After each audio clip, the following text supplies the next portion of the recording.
Selamat siang, nama saya Niko Jeremia Samosir, NPM 208110081. Pada kesempatan kali ini saya akan menjelaskan atau memaparkan metode pelaksanaan proyek, yaitu pada proyek pembangunan jalur kereta bandara Yogyakarta International Airport.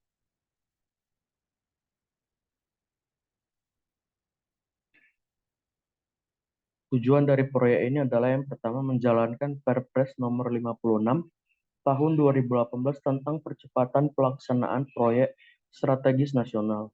Yang kedua, mengintegrasikan transportasi antar moda dari dan menuju pusat kota Yogyakarta. Yang ketiga, memenuhi kebutuhan mobilisasi masyarakat dan menciptakan sarana transportasi yang selamat, aman, nyaman, efisien, dan tepat waktu. Meminimalisir penggunaan kendaraan pribadi sehingga menekan angka kecelakaan dan kemacetan bisa lebih terurai. Ini adalah lokasi dari proyek pembangunan jalur keretanya. Kemudian data umum proyek. Yang pertama, adapun nama proyek adalah Proyek Pembangunan Jalur Kereta Api Bandara Internasional Yogyakarta. Lokasi pelaksanaannya yaitu pada Jalan Wates Purworejo, Kecamatan Temon, Kabupaten Kulon Progo. Jenis kontraknya itu gabungan lamsam dan harga satuan. Kita bisa lihat data yang lain pada tabel tersebut. Kemudian ada tipe struktur dari jalan kereta api ini adalah jalan layang. Kemudian detail ukuran proyek. Proyek tersebut dikerjakan oleh PT Adikarya dengan panjang trek 432 meter.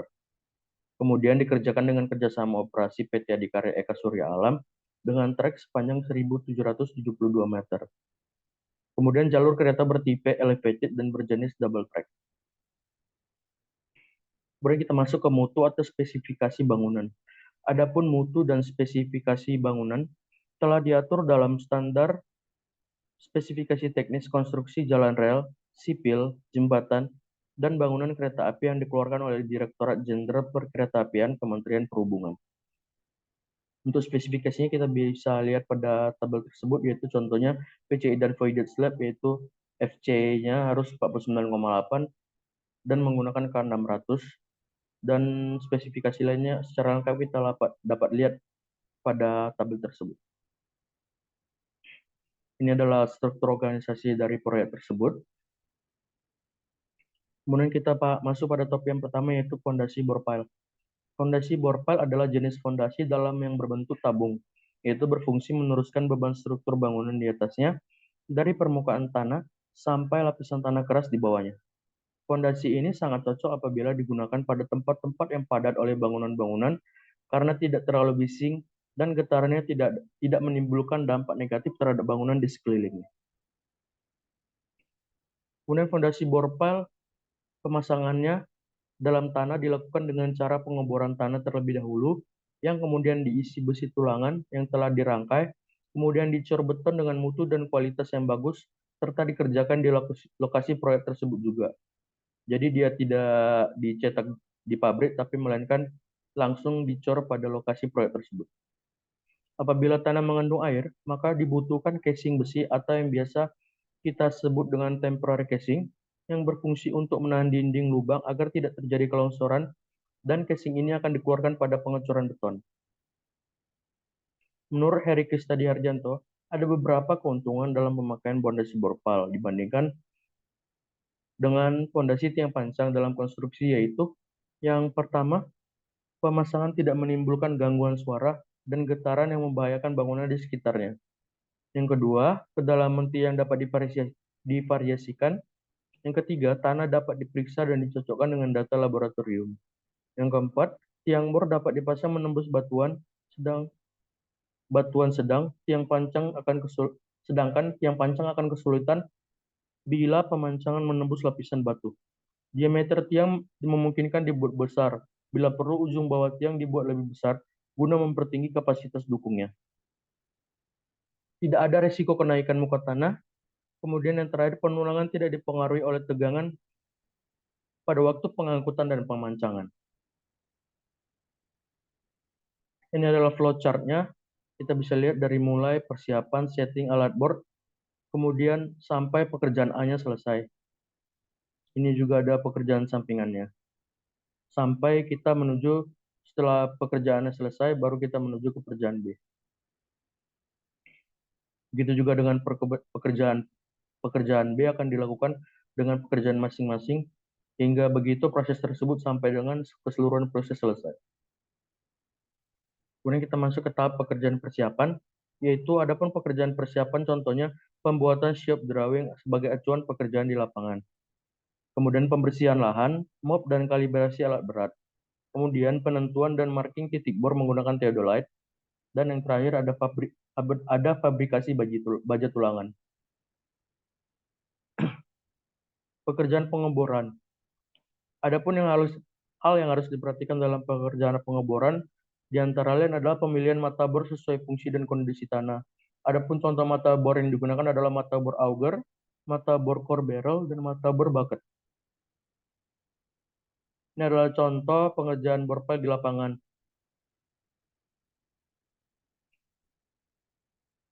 Pekerjaan pemasangan tulangan dan pengocoran. Ini adalah contoh gambarnya. Kita pasang dulu tulangannya lalu akan dicor di tempat, bukan dicetak di pabrik. Adapun proses pengocoran fondasi bor pile tersebut yaitu menggunakan pipa tremi. Pipa tremi dipotong secara bertahap dengan syarat pipa tremi tertanam minimal 2 meter di bawah level beton agar lumpur tidak masuk di antara beton segar yang akan mempengaruhi tingkat keutuhan tiang. Pekerjaan tersebut dilakukan secara berulang-ulang sampai bor pile terisi penuh yang ditandai dengan beton melubar di permukaan tanah dan pengecoran bisa dihentikan. Ini adalah flowchart untuk pengerjaannya, itu dari mulai kemudian kita membuat mix desainnya ke tahapan-tahapan selanjutnya sampai dengan selesai.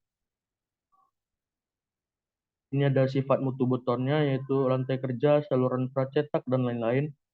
Kemudian ini adalah gambar dari proses flowchart yang tersebut, yaitu ada trial mix atau membuat mix desainnya, yaitu kemudian pengujian selam, penuangan beton, sampai dengan uji kuat tekan. Ini adalah contoh gambar penggalian kembali bor pile yang telah digunakan. Kita masuk pada pengujian pada bor pile.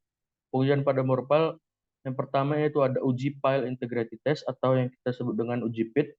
Adalah tes yang tidak merusak dengan persambahan gelombang dikenal sebagai beban kejut atau tes pantulan gelombang sonik atau regangan rendah dynamic test atau low strain dynamic test. Adapun standar acuan SNI yaitu SNI 8460 2017 tentang persyaratan perancangan geoteknik yang mengacu pada standar ASTM D588207 atau standar test method for low strain impact integrity test of deep foundations.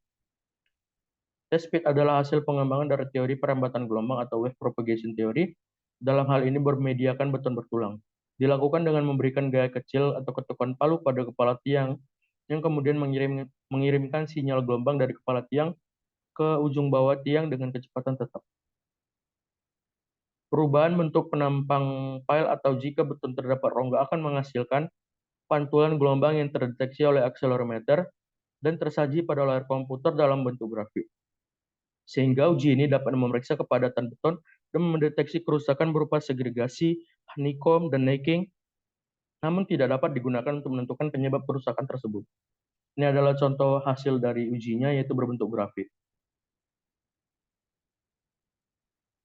Ini adalah contoh gambar di lapangan mengenai uji pile integrity test atau test pit. Ini adalah contoh hasil dari test pit tersebut. Kita bisa lihat apabila presentasinya hasilnya 100, maka artinya tidak ada kerusakan pada tiang uji. Apabila hasilnya 99 sampai 80%, artinya ada kerusakan ringan namun tidak mengurangi daya dukung aksialnya. Apabila hasilnya 79 sampai 60%, artinya ada kerusakan tiang. Apabila ingin digunakan harus ada perbaikan dan pertimbangan. Kemudian apabila hasilnya lebih kecil daripada 60%, artinya tiang rusak dan tidak direkomendasikan digunakan untuk pembangunan proyek. Uji yang kedua adalah uji pile driving analyzer atau yang kita kenal dengan uji PDA. Adalah salah satu uji pembangunan dinamik dengan memberikan tumbukan kepada fondasi dengan hammer dengan berat beban tertentu dan dijatuhkan dari ketinggian tertentu.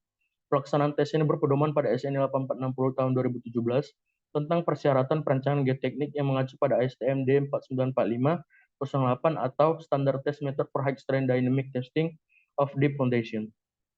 Pengujian PDA dapat dilakukan pada tiang pancang beton, yaitu cast in place ataupun bore pile dan precast pile, tiang pancang kayu, dan tiang pancang struktur baja.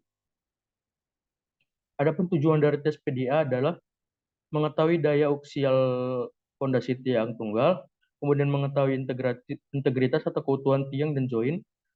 Yang ketiga, mengetahui efisiensi dan transfer energi hammer ke tiang. Dan yang terakhir, mengetahui perilaku tanah ketika dibebani. Ini adalah konsep uji PDA, yaitu dilakukan pembebanan dinamik menggunakan hammer yang dijatuhkan dengan ketinggian tertentu di atas kepala tiang.